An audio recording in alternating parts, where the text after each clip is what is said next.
Hello, I'm Simon Burton and I'm the 65th Clerk of the Parliaments. 21st of June 2024 represented the 200th anniversary of the passing of the Clerk of the Parliaments Act in 1824.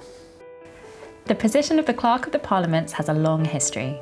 It's existed in some form since around 1290 when parliamentary records started to be kept.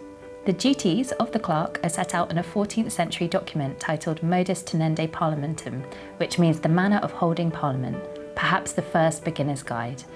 This document was probably written by one of Simon's predecessors, and it says that the Clerk of the Parliaments is directly subject to the King, which is still true today.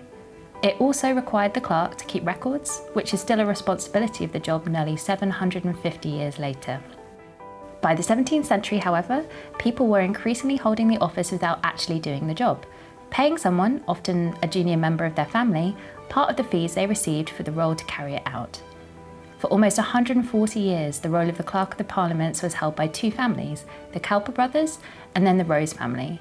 There was discontent from members about this, and alongside a wider push for parliamentary reform, a committee was appointed to look into the role.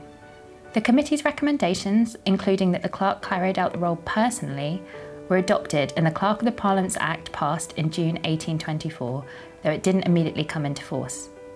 The role has continued to evolve, but throughout the change and evolution of the last 200 years, there is one constant thread to the role of the Clerk of the Parliaments and the House of Lords staff. To support the UK's parliamentary democracy so that members can scrutinise legislation, investigate, debate and influence policy areas in the public interest, as well as holding the government to account.